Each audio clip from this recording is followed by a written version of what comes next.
Welcome in to the Week 2 edition of the Region Sports Wrap-Up Show. I am your host, Zach Miller. Joining me in this evening is Mike DeWan. How are we doing, Mike? Zach, we're great. Week 2 in the books. It was super rowdy in here. Now it's all quiet, guys. We got the RSN crew here. Come on, guys. There we go. Again, we are live at the Athletic Performance Factory, the new kind of bar and eatery area from APF, and still kind of closed doors, keeping it open for us at RSN, but it's going to fully open up kind of week 3, and it's going to be really a lively environment. But Zach, last week of fully out-of-conference play, we had some great games on the Region Sports Network, and just some great games all around. A couple, Indiana versus Illinois squads, a couple guys here as well that were at some of those games that we could maybe talk to. But Zach, our first wrap-up show of the year in a lively environment. Let's get started. I know, man. Starting up, our first game we're going to go over is going to be a game at 6:30 this evening. It was the Bishop Chatard Trojans going to face the Hanover Central Wildcats. Yeah, 49-7 was that final, and Hanover Central, again, the hardest schedule in Hanover Central football history to open up, going to Ames Field against Michigan City, and now taking on a state powerhouse in Bishop Chatard. It wasn't easy. 49-7, though, we kind of talked about a little bit in the tailgate show.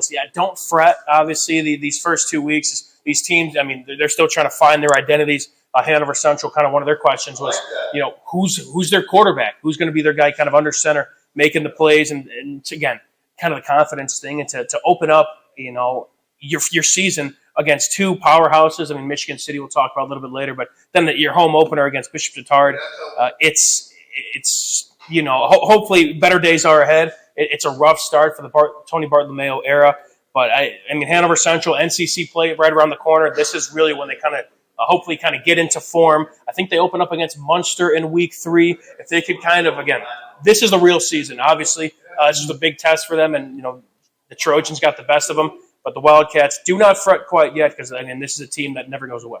They didn't want to go 0-2, obviously. They want to win both games. But they scheduled these 2 games knowing there was a chance they could have went 0-2. And, it's just going to prepare them, like you said, for the rest of the conference season. This is when you get 2 tough opponents like Michigan City and Bishop Chatard. That prepares you for an out-of-conference schedule as well as you can really expect. Yeah, it's just a standard that, again, Pete Culiano's kind of, started things up over there, kind of really propel them into, just a constant force in the GSSC and then their respective class. In steps Brian Parker, who did just about the same thing. And now Coach Tony Bartolomeo in his first season, who's been around, of course, Brian Parker. He wants to keep up that standard and only improve. And, you're aiming high in these first 2 weeks. And now this is when it really matters when the NCC play starts. A rough start for the Hanover Central Wildcats, 7 points in the first 2 games. That has to improve, that offense especially, and again, giving up 49 points. Although to a great team, that can't fly in the NCC, and they're hoping to get ready next week.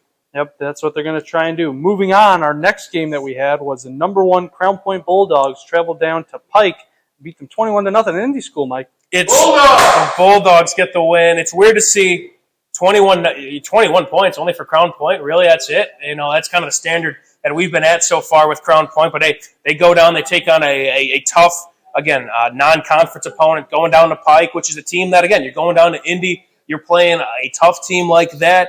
Yeah, 21-0, maybe not to the Crown Point standards, but Coach Buzz, I'm sure he is completely fine with heading into 2-0. Then they take on a very good Maryville team, who we'll talk about a little bit later, Zach. But that'll be their home opener at the Dog Pound. That's going to be fireworks. Crown Point rolling into 2-0.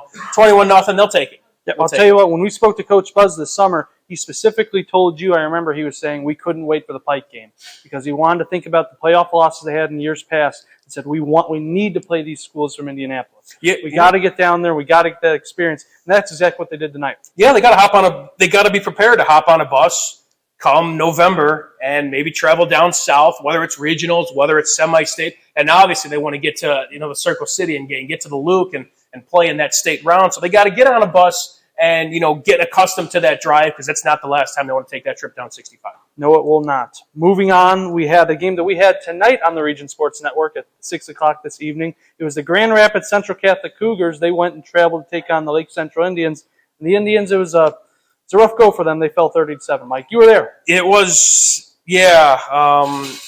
rough one, I would say. Kind of when you're taking on a smaller school in Grand Rapids Central Catholic who has an enrollment of around 550 kids, Lake Central. I don't know what their enrollment is. I know it's I want to say 2,000 plus. And not that that tells the whole story. You look at schools, of course, like Andre and our executive producer, Chris Ramirez, holding up 3 fingers. So to kind of paint that full picture, yeah, it's a tough loss in your home opener, especially kind of looking at last week where Munster kind of took them 2-3 quarters a little bit and kind of took them to the limit at one point.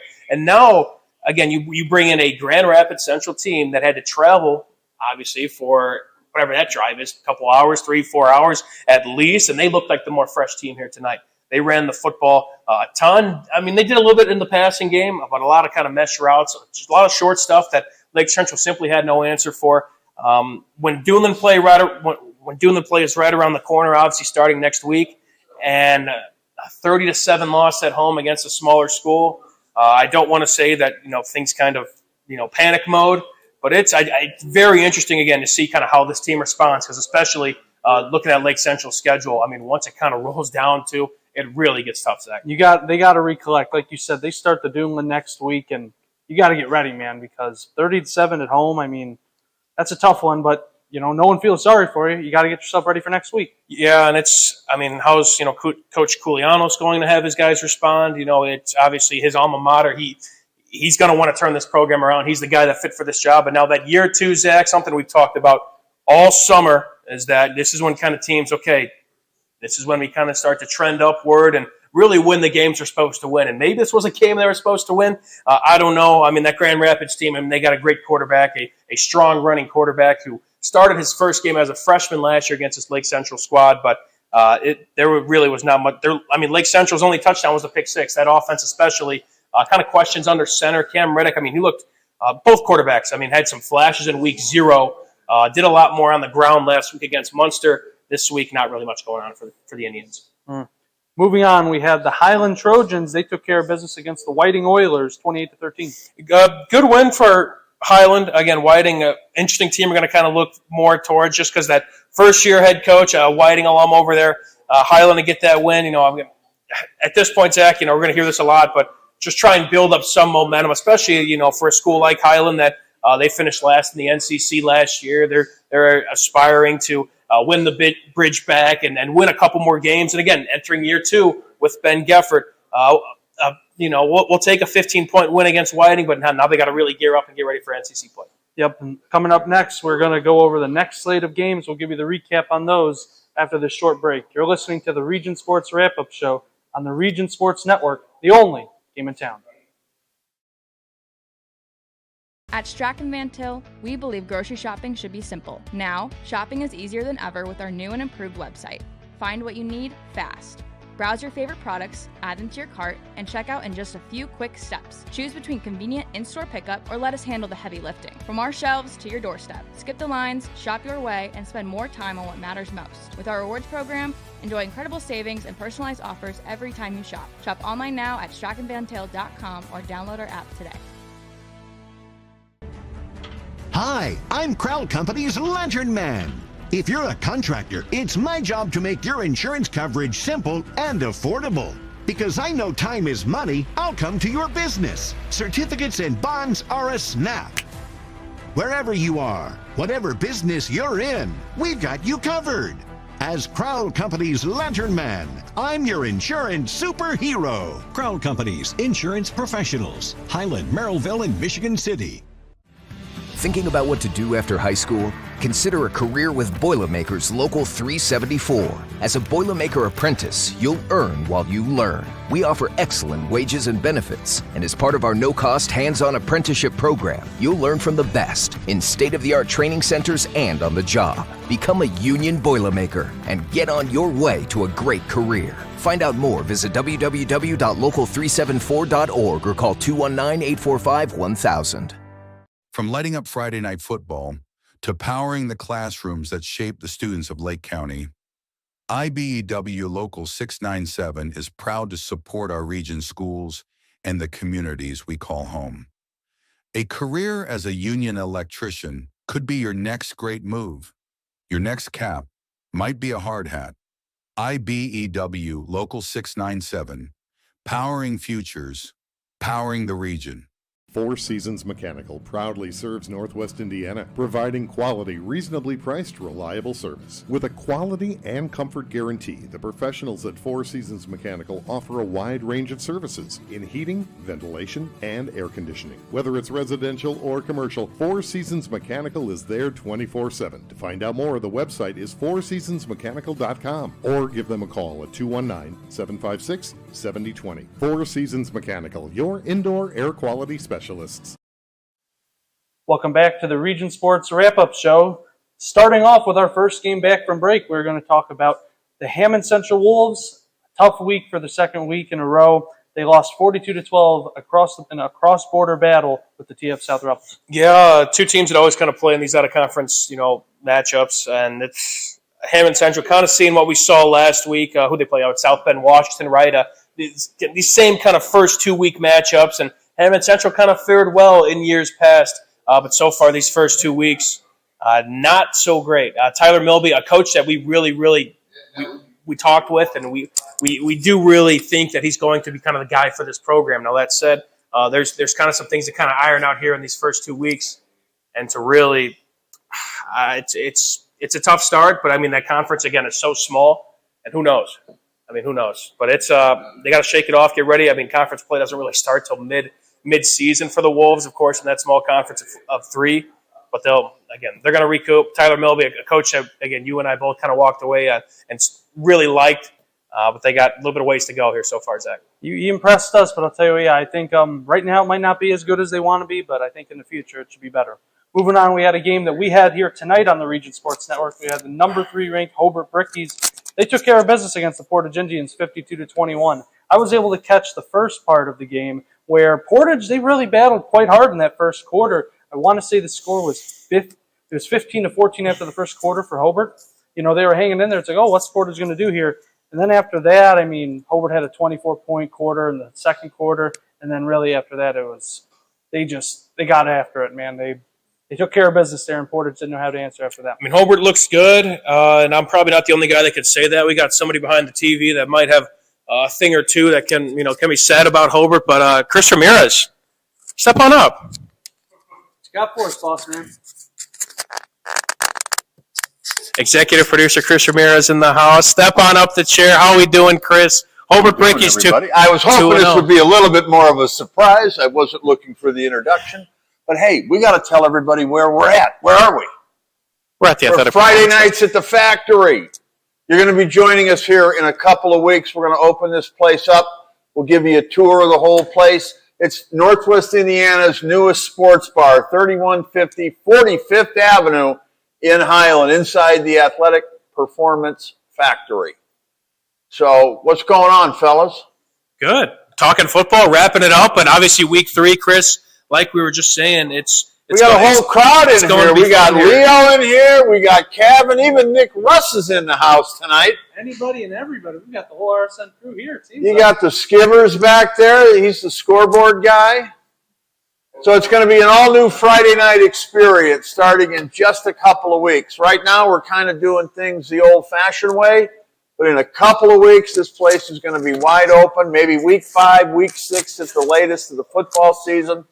We want you to come down. So mark your calendars coming up. Early October, the Athletic Performance Factory will be open to the public. Friday nights at the Factory, you'll be sitting right here doing barstool interviews with us. That sounds kind of cool, doesn't it, Mike? Not too bad. Taking it back to this was our old office, right, for quite some time. Of course, entering year 24. It's now.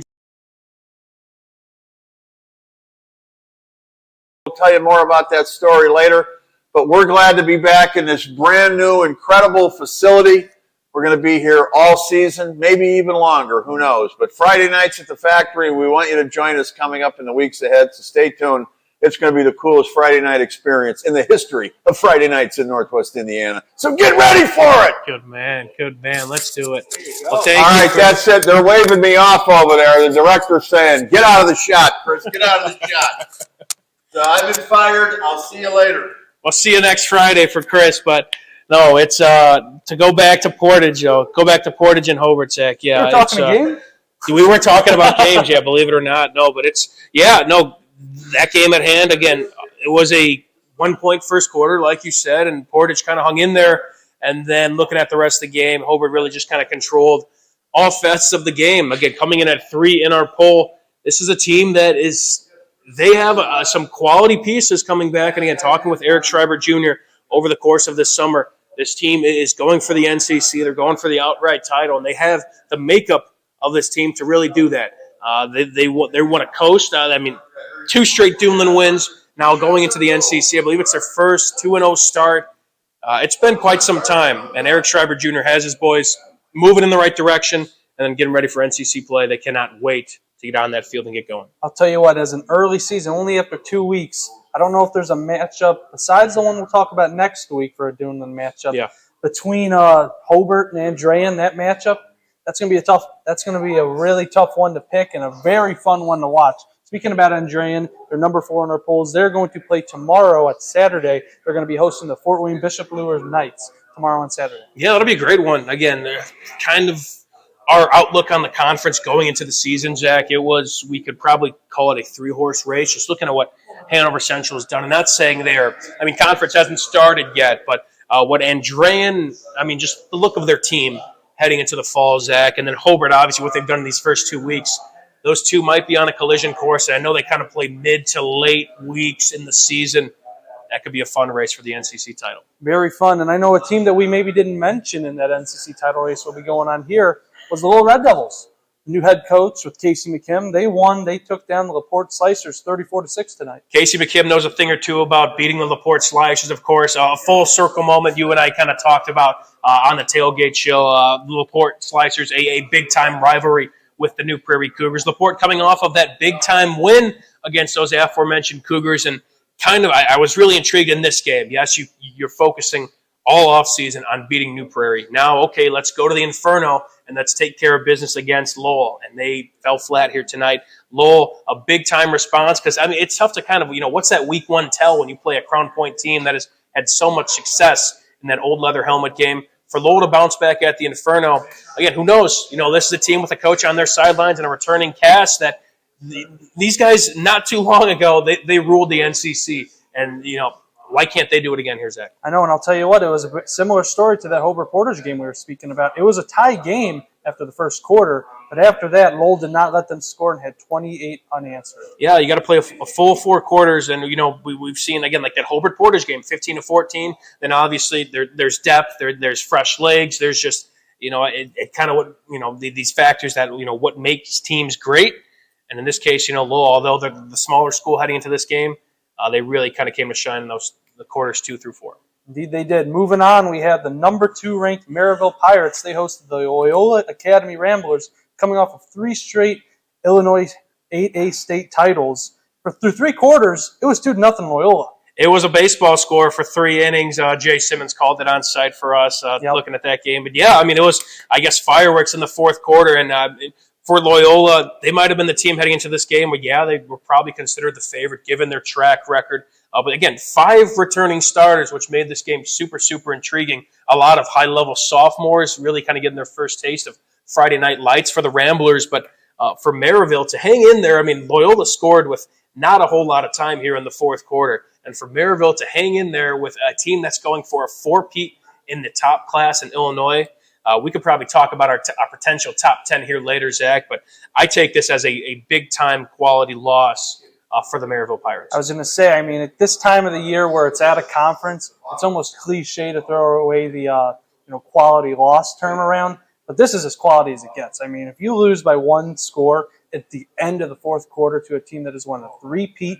in the Illinois 8A state championship, that's about as good of a loss as you can get. Sure. They're ranked 2nd in the Super 25 in the state of Illinois. This team is no joke. And yeah, again, this team might be better in the later weeks of the season compared to how they are on the first Friday night of their campaign. But we have to give our flowers to our region team, and that's the Maryville Pirates that, although, again, did not get the win, the ultimate goal, in a 20-14 loss, a lot of positives to take away from this Pirate defeat here. We'll speak more on it later, but I'll tell you what, coming up this next Friday, that matchup between our number 1 Crown Point and number 2 Maryville. I'll say this, those numbers won't change, most likely, given after the performances. Spoiler alert. Spoiler alert right here. Noted. From the man himself. Okay. Moving on, we had a game with the number 7 ranked Michigan City Wolves. They went down to Lafayette Jefferson. And it was a bit of a shootout to an extent. I mean, Lafayette Jefferson, they got ahead of it 24-0 in the first quarter. Michigan City, they scored late. They got a couple touchdowns in the second half to try and get it close, but Lafayette Jefferson, they really took care of business the entire way out, 46-29. Yeah, this might be a number that does change in terms of the ranking. Michigan City, after coming off of what was a defensive masterclass against the Hanover Central Wildcats, forcing 5 turnovers. I believe they scored on defense twice. A chance to really make a kind of a name for themselves in the Duneland, kind of gearing up for the Duneland play, I should say, and to take on a Lafayette Jefferson team that they played close over these past few seasons. And again, to kind of fall flat, 24-0 in the first quarter right away when you get, punched in the face. It's tough to kind of bounce back and stick to your game plan. And it's, from what we're going to say with kind of all these teams here that suffered a tough loss, hey, how do you respond? It's kind of almost a fresh slate now. We call this maybe the preseason, if you will, because, again, that Duneland, especially in all these conferences, these teams are gunning for the top, especially in the Duneland that, although, again, there's maybe those 1 and 2 teams we're talking about, that kind of middle of the pack, and we were talking about before we got on the air, that middle of the pack to potentially, that 3rd team in the upper tier is really up for grabs. Yeah, and it's not that these games don't count or that they don't matter, but the conference games matter more, especially with how the playoff system is. I mean, you got to recover from a loss like this and say, okay, we did great week 1, not so great week 2. How are we going to do in the conference play? Like you said, that 3rd spot, I mean, after Crown Point and Maryville, that's completely up for grabs, and Michigan City saying, why can't it be us? And it's, again, there's kind of, that 3rd spot's really going to hang in the balance next week when they take on Valparaiso at Ames Field, 2 teams. And we'll talk about Valpo a little bit later here, Zach. But it's, again, kind of 2 teams that have the talent. They have the coaching staffs. They have some history, and they have the hunger. But can they kind of put it all together for 4 quarters and, string out a couple weeks and potentially snowball their way into winning a couple more all-conference selections and just kind of, getting some more, obviously some wins in the DAC, which is, kind of building back up. Hey, this is what we're all about, and we're going to be a force. And, again, there's no given Fridays in any sort of, especially in this conference in the Duneland. So, and you just want to be playing your best football, as cliche as it is, and gearing up for it. Those high-level games, a tough pill to swallow. Cliches are cliches for a reason. Yeah, I mean, true. It'll be exciting to see how it plays out. Next up, we had our 3rd game tonight on the Region Sports Network, a top 10 matchup. And I mean, along with that Maryville-Loyola game, those are the 2 best games in the region this evening. Chesterton, Morton, they were battling out close the entire game.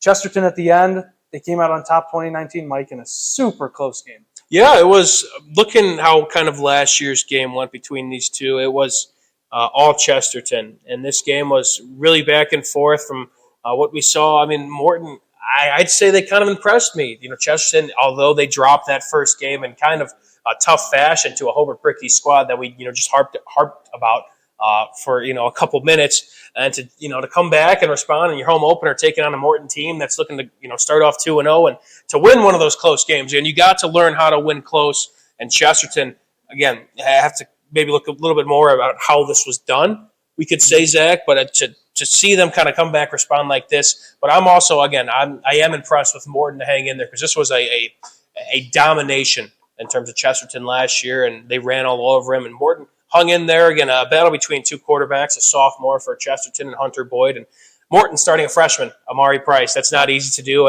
Your first 2 starts on Friday nights are going to be against 2 Duneland opponents. Go make it happen. And so far he has. Yeah, I bet he wants this one back, but a bright future for that young kid. And I'm sure Morton, again, they may not fall out of these top 10 rankings. Yep. And it's important to judge these first 2 games. We talk about for these other teams, how it's the first 2 weeks of the season, it's at a conference and whatnot. That's still true for Morton, but they go about maybe a month and a half or so without playing another region team, I want to see, because they don't play, they play Hobart toward the end of the season.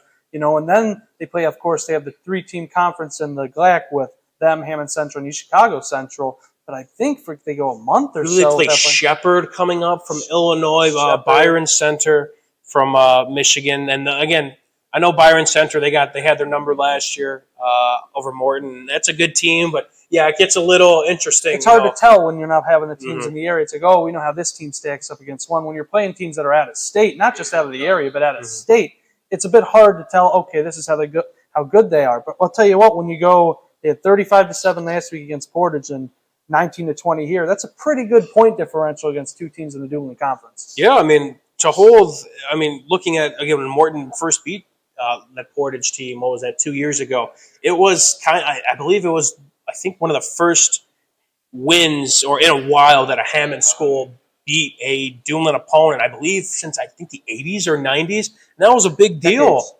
Yeah, and then obviously to obviously kind of follow that up, last year was a rough start for that Morton squad, but to follow that up, then this year, again, a big win against a Portage squad that is definitely kind of in the rebuilding phase. And then hang in there with a Chesterton team that, again, they have high aspirations. They want that first sectional title bad. This Morton team, they're talented, and we're starting to kind of see a much better team in this, first portion of the season than we did last year.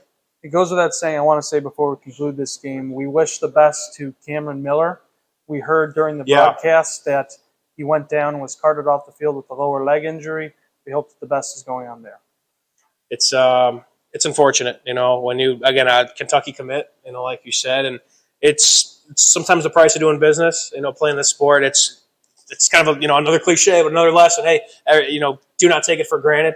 Every play, you really kind of putting yourself out there, and definitely wishing for a speedy recovery because, he's a piece. If this Morton team wants to compete as well, and of course, he's got a super, super bright future ahead of him playing SEC football on Saturdays. Wishing nothing but the best for him moving forward. Mm-hmm. Moving up, we're going to be going to a break here. Next up, we're going to be wrapping up our final slate of games and give you the recap on that. This is the wrap-up show on the Region Sports Network, the only game in town. Flip the switch, a light turns on. Press the button, machines and instruments come to life. Touch the screen, communicate with the world. Simple tasks, guaranteed results, every second of every day. That's the power of power. And that's the power brought to you by the Nika Contractors and Electrical Workers of Local 531. With electrical services from Economy Electric Heating and Cooling, you can radiate the perfect amount of light and energy into your home. From rewiring and code upgrades to ceiling fans, lighting, security, and more, Economy Electric Heating and Cooling's trained electricians will make sure you can enjoy your home on full power all the time. For a free estimate on electrical work, call Economy Electric Heating and Cooling at 219-923-4441, and you can visit them on the web at 4ajobdoneright.com. That's the number 4ajobdoneright.com. Earn while you learn from the best hands in the business. The Bricklayers Allied Craft Workers for Indiana Kentucky Apprenticeship. That's right, this is a paid apprenticeship. I'm getting an education while learning a trade and getting paid for it. The thing that surprised me the most about this apprenticeship program is the respect I have received after the proper time and training. Classes start soon, so apply now. There are training centers throughout Indiana and Kentucky. We are the Bricklayers and Allied Craft Workers for Indiana Kentucky Apprenticeship. The best hands in the business.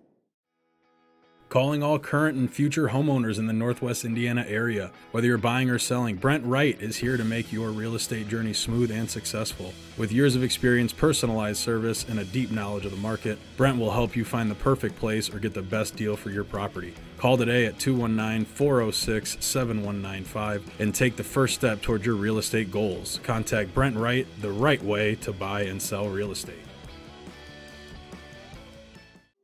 When it comes to your money, you deserve more than just numbers on a page. You deserve someone who sees the full picture. Meet Mark Machnick, one of Northwest Indiana's most trusted accounting professionals. Whether you're running a business, planning for retirement, or just trying to make sense of tax season, Mark Machnick, located in Highland, makes it simple, personal, and believe it or not, painless. Contact Mark and his team today at 219-595-5290. Mark Machnick, CPA. Blythe's Team Sports in Valparaiso is a leader in athletics apparel and equipment sales. With in-house production including screen printing, trophies, embroidery, and more, Blythe's can help you to create the perfect look. For more information, visit them online at teamblythes.com. Blythe's Team Sports in Valparaiso, where the athletes shop. Back here live from the Athletic Performance Factory, Mike Dewan, now joined by the play-by-play guy of the Chesterton and Morton game, Kevin Malater. Kevin, before we kind of myself and Zach Miller, we kind of roll into these extra games. We kind of wanted to stop and talk with you. Again, a 19-20 game. What did you see from both sides? Chesterton to kind of get that big win at home against a Morton team that, again, they played very well. I know it kind of came down to a couple plays, but what did you see here tonight? I think the big thing we saw was, Chesterton's ability to run the football. That was something they had struggled with last week. That was a big emphasis coming in this week.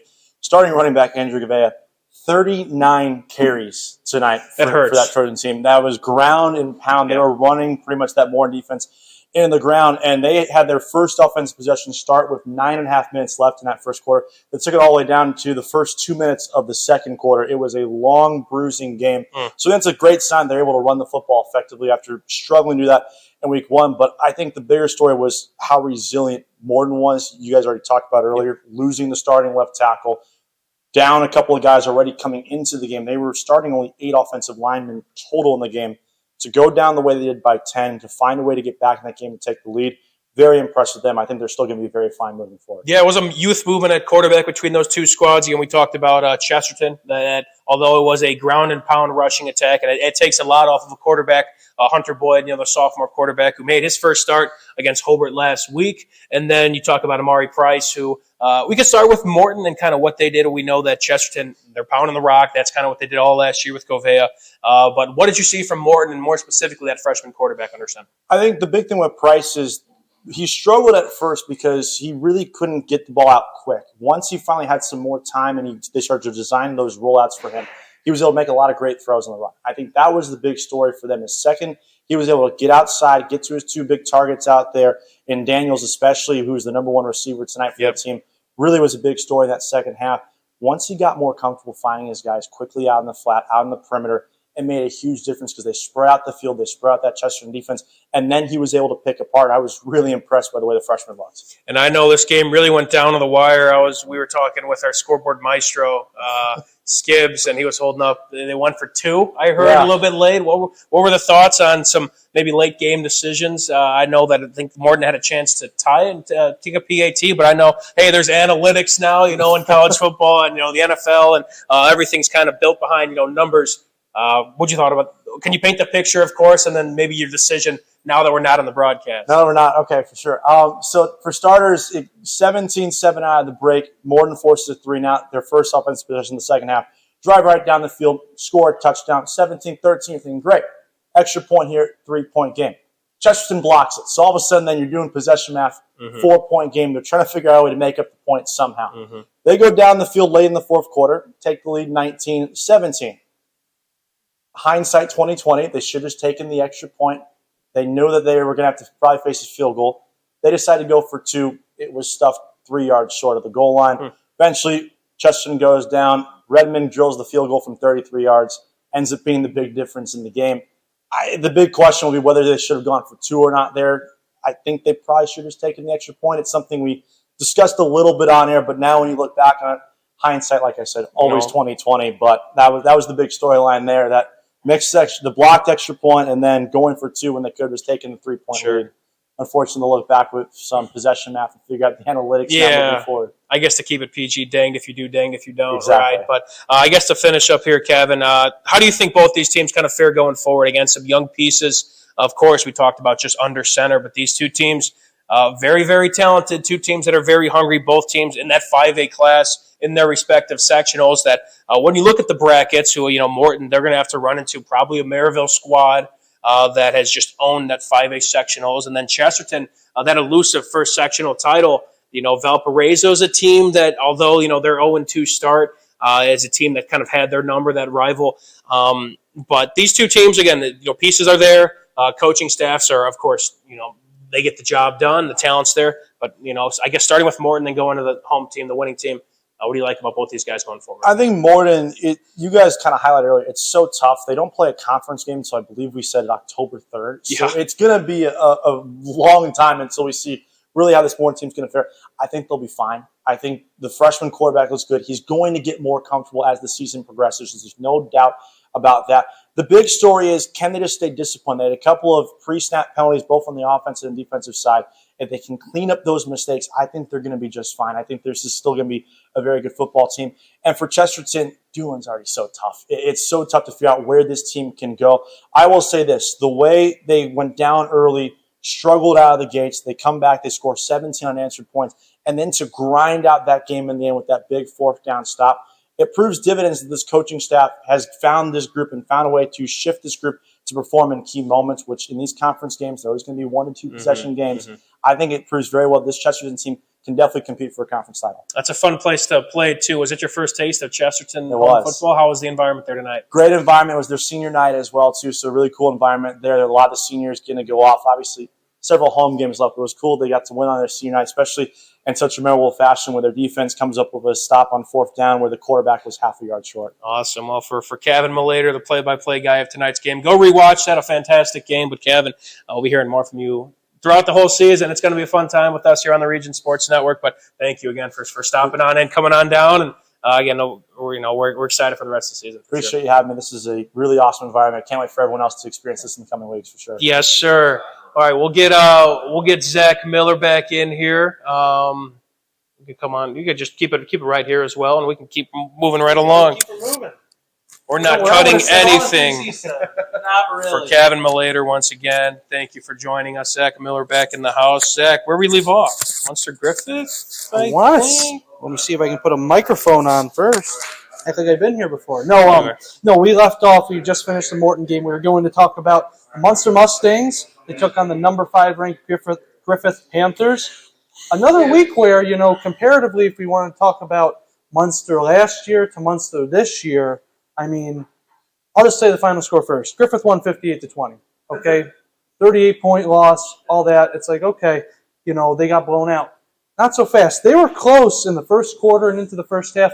Intangible improvement from what they were last year, Mike. I love you speaking highly on the Munster Mustangs. I just had to talk good about the Morton Governors for 5 minutes, and I'm a Gavitt Gladiator. Morton, you do a great job. I'll tell you what, as a Gavitt Gladiator, and my school doesn't exist anymore, I wanted Mike to do the segment. That's why Gavin came on. So, yeah, man, Munster, I mean, they lost, but it's improvement, man. From where they've been, where they're going to now, where they were last week against Lake Central, where they're against a very good, we're talking about Munster so much I am in this first part.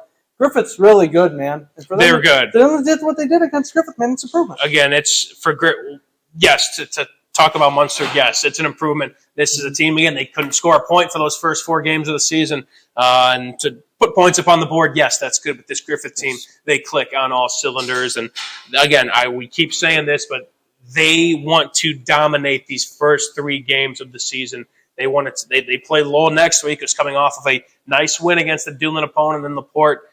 Griffith wants to take names for sure before they get into the GSSC, where I truly think, this team is very, very confident. They really want to kind of avenge their late season loss last year to Wheeler, who's playing good football as well. But Griffith, again, Phil Mason and that group of guys they got over there, this team is the real deal. That 5 slot by their name, I don't know, Zach. We might be underrating them a little bit. I'm telling you what, that's why I want to preface by saying the reason I brought up Munster so much to start is because I'm here. That's how much we believe in the Griffith Panthers. Yeah. They're a different level now with Phil Mason as their head coach.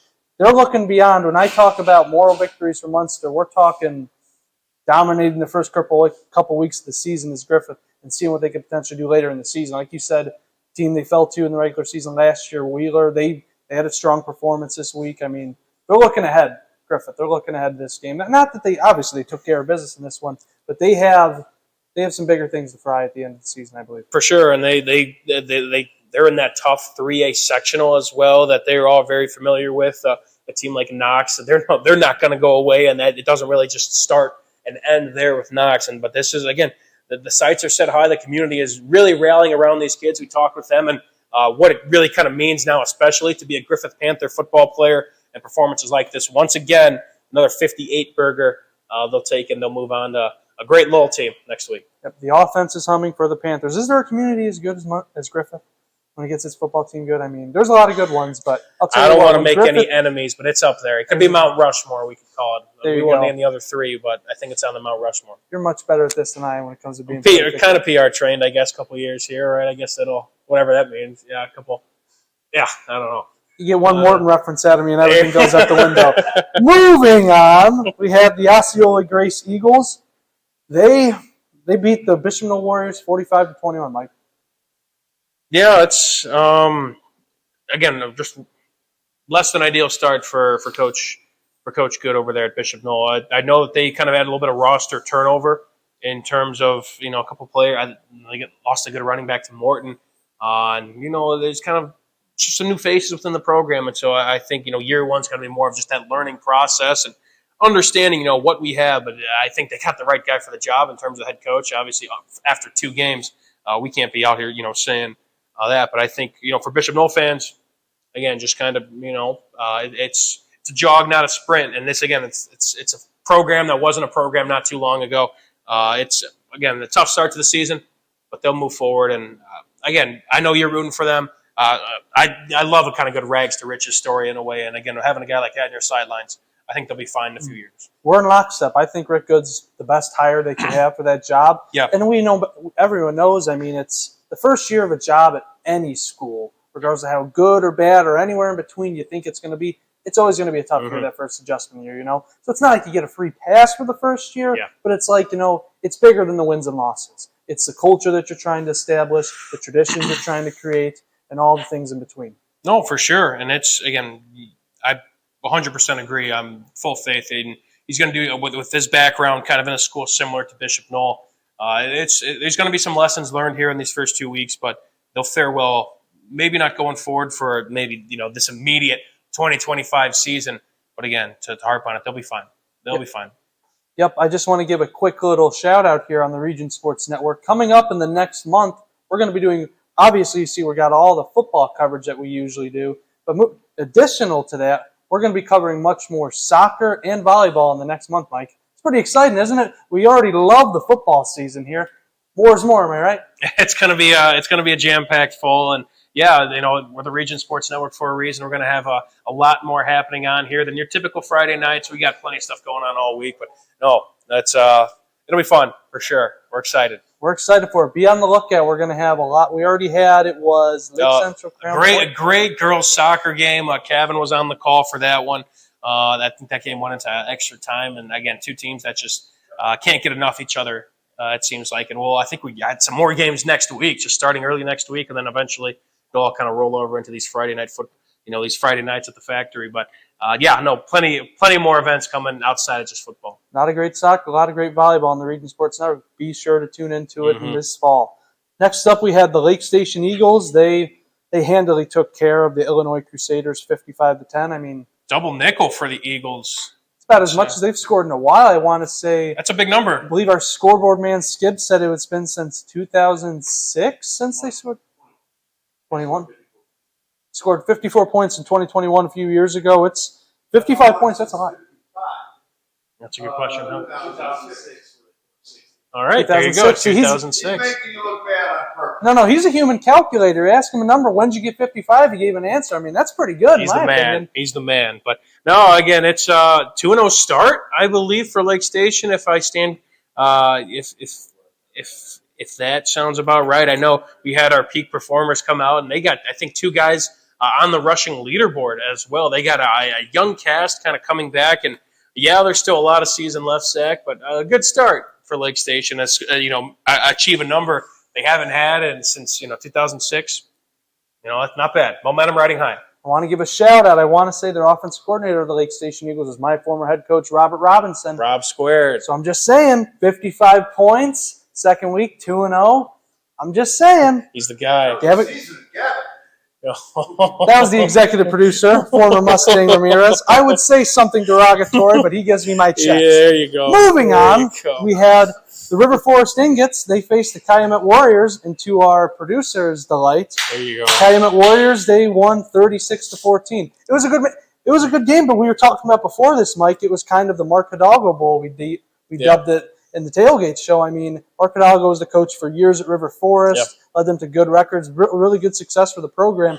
He's moved over to Calumet to be the head wrestling coach, replacing the legend Jim Watkins. He's also helping out with the football program. And it looks like, in addition, of course, with the great coach Charles Salary, they did it tonight. And Calumet, just a very fascinating team. They're one of those teams that I think really benefited from the recent rule changes of the transfers. From what just looking at kind of, who made a lot of impacts in that first week. It was a lot of guys names that I do not remember seeing on that roster, and doing a little bit more further research. They were not on that roster. And that's how the football landscape's going to be moving forward, and that's okay. And Calumet, obviously, so far, taking on a conference opponent in River Forest, a very solid conference opponent that has, been solid in their divisions and played a lot of great football. Calumet once again follows up a great performance in week 1 with another solid performance in week 2. They were kind of hanging on our bubble in terms of, obviously, the potential of these new pieces and what they can kind of do to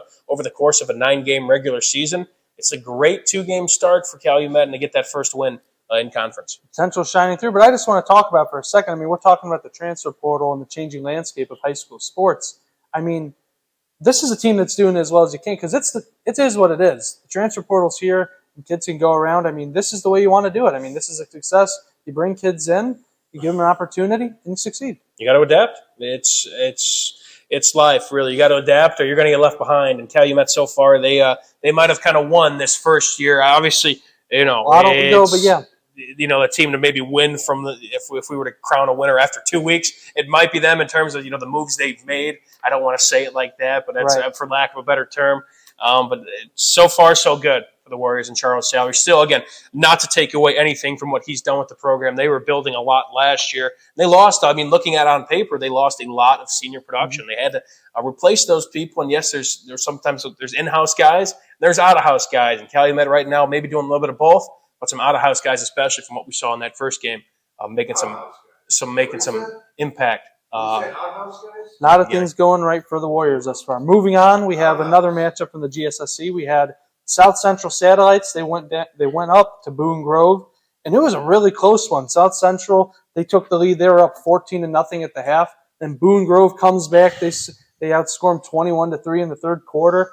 And then ended up finishing 27-23 in Boone Grove in a really close game where they came back. Quite the comeback there for Boone Grove. Yeah, again, we talked about at the tailgate show, a team replacing a lot of talent. Both of these guys, 2 rough starts between South Central and Boone Grove. But the comeback, show some poise to do that at home, too, at their new home.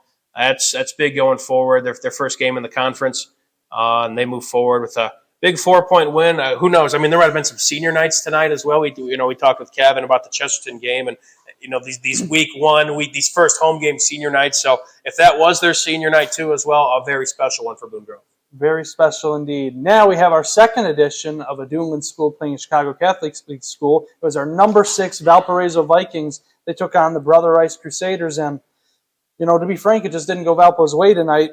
Brother Rice won 43-19, but I mean, Valpo, we were talking about, it's like the top 2 in the Duneland. We have Crown Point and Maryville, and then we're looking for that third team.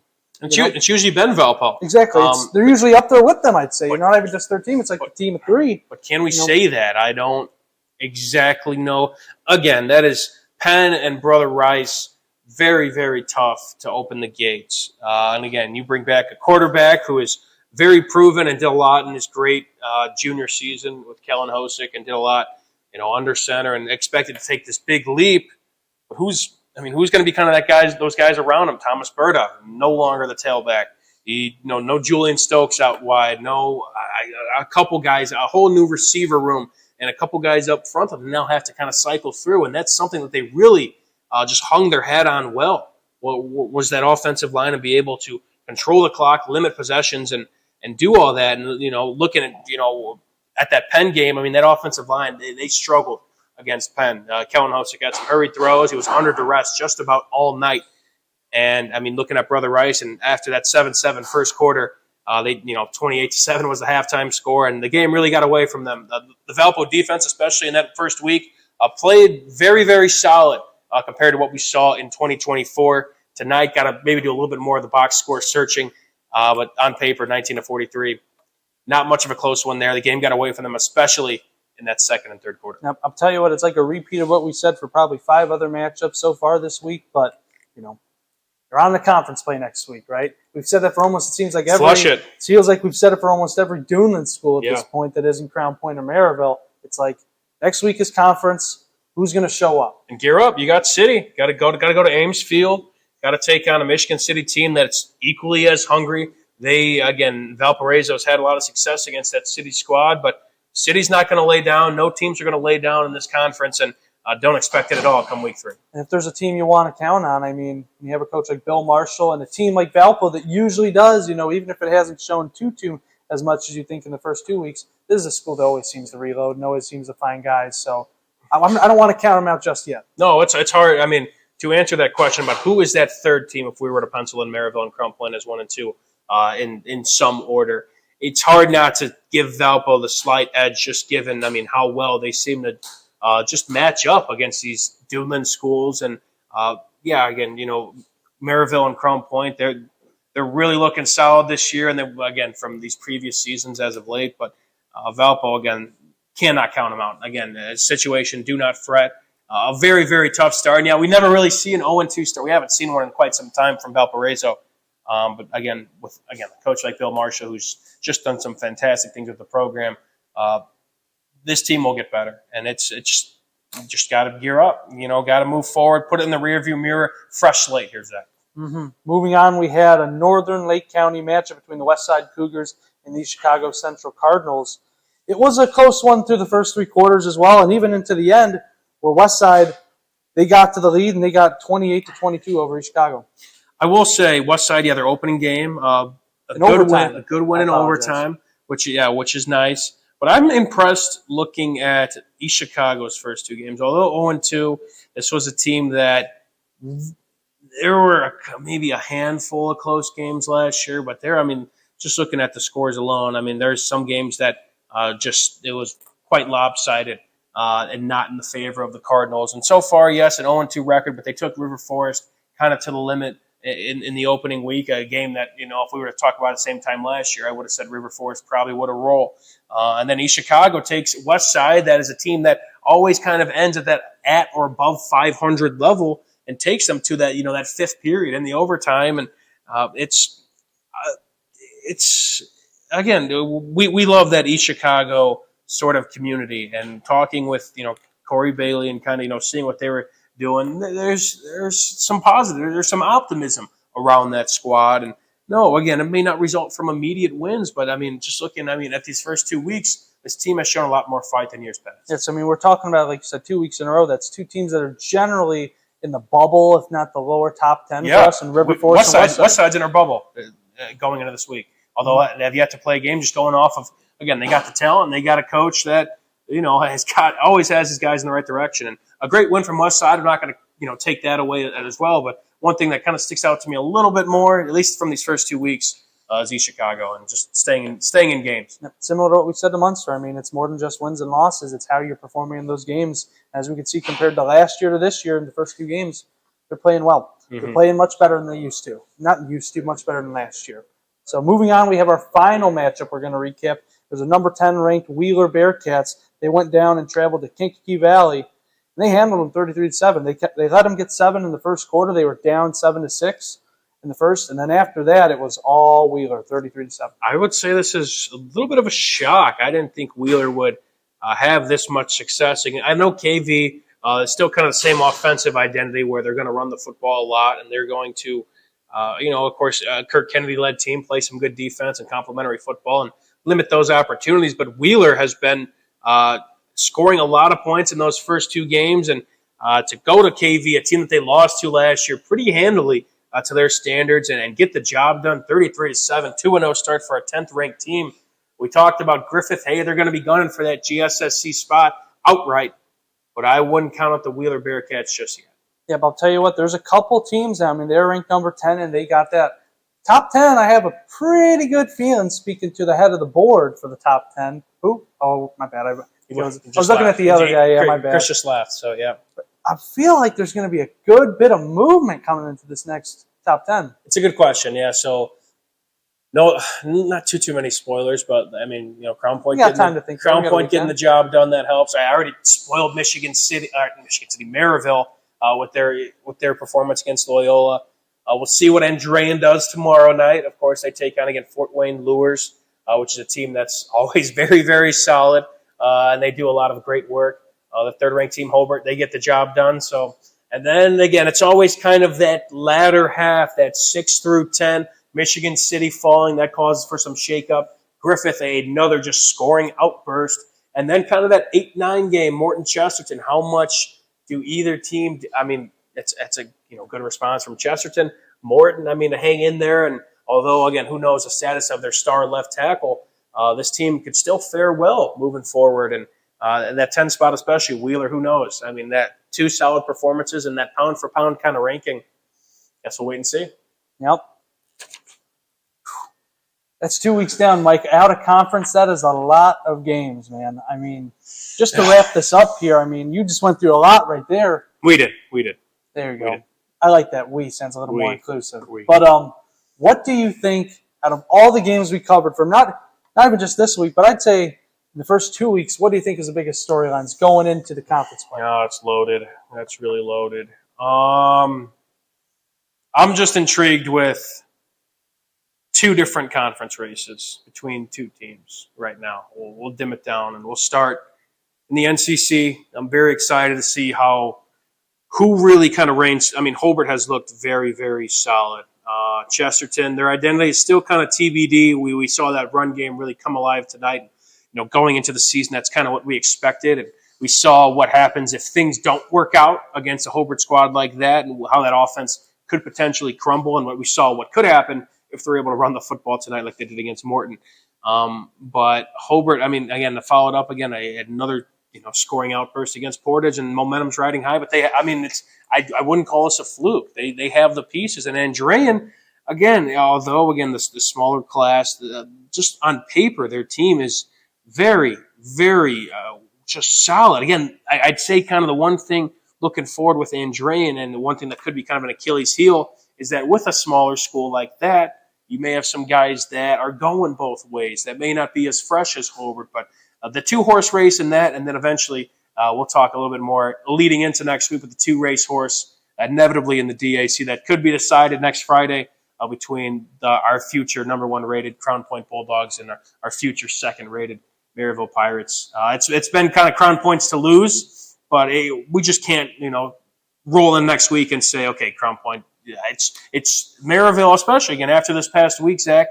Who knows? Again, Crown Point's some new faces at some key positions.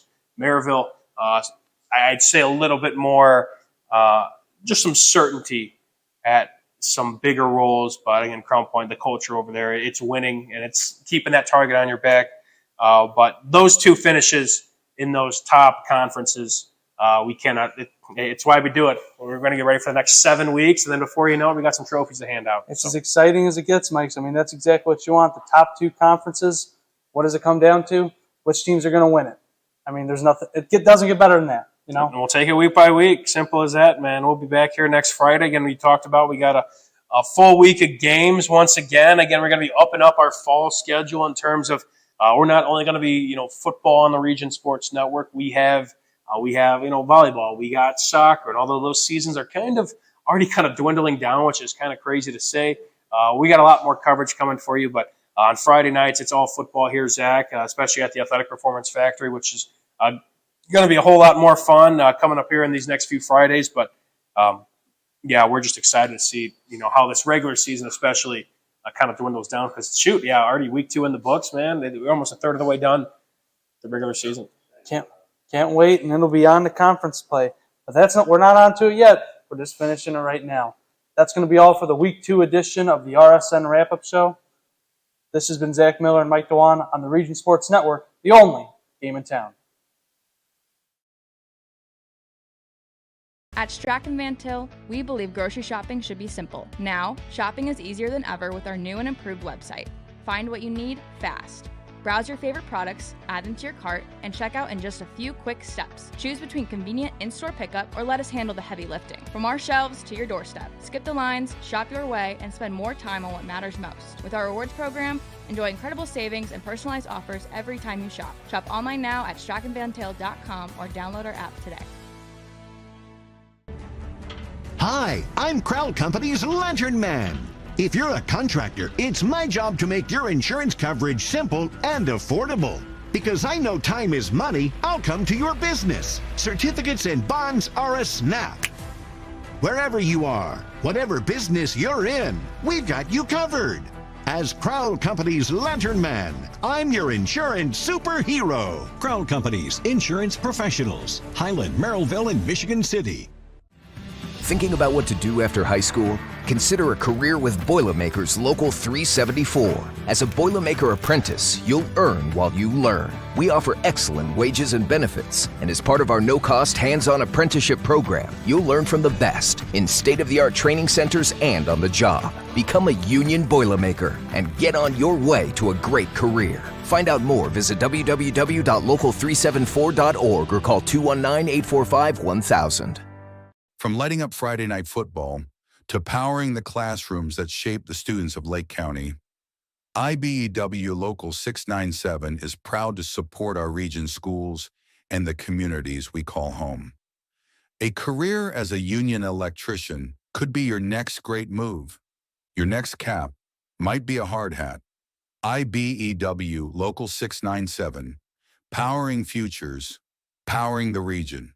Four Seasons Mechanical proudly serves Northwest Indiana, providing quality, reasonably priced, reliable service. With a quality and comfort guarantee, the professionals at Four Seasons Mechanical offer a wide range of services in heating, ventilation, and air conditioning. Whether it's residential or commercial, Four Seasons Mechanical is there 24/7. To find out more, the website is fourseasonsmechanical.com or give them a call at 219-756-7020. Four Seasons Mechanical, your indoor air quality specialist.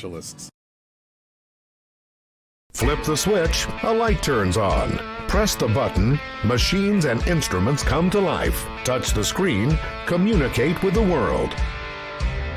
Simple tasks, guaranteed results, every second of every day. That's the power of power.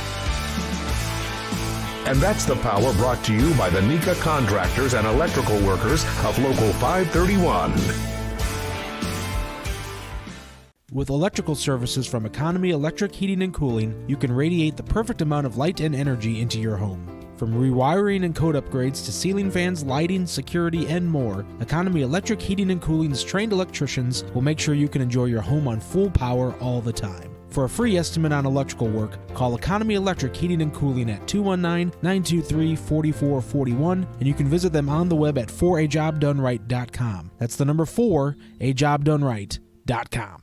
Earn while you learn from the best hands in the business. The Bricklayers Allied Craftworkers for Indiana Kentucky Apprenticeship. That's right, this is a paid apprenticeship. I'm getting an education while learning a trade and getting paid for it. The thing that surprised me the most about this apprenticeship program is the respect I have received after the proper time and training. Classes start soon, so apply now. There are training centers throughout Indiana and Kentucky. We are the Bricklayers and Allied Craftworkers for Indiana Kentucky Apprenticeship. The best hands in the business. Calling all current and future homeowners in the Northwest Indiana area. Whether you're buying or selling, Brent Wright is here to make your real estate journey smooth and successful. With years of experience, personalized service, and a deep knowledge of the market, Brent will help you find the perfect place or get the best deal for your property. Call today at 219-406-7195 and take the first step towards your real estate goals. Contact Brent Wright, the right way to buy and sell real estate. When it comes to your money, you deserve more than just numbers on a page. You deserve someone who sees the full picture. Meet Mark Machnick, one of Northwest Indiana's most trusted accounting professionals. Whether you're running a business, planning for retirement, or just trying to make sense of tax season, Mark Machnick, located in Highland, makes it simple, personal, and believe it or not, painless. Contact Mark and his team today at 219-595-5290. Mark Machnick, CPA.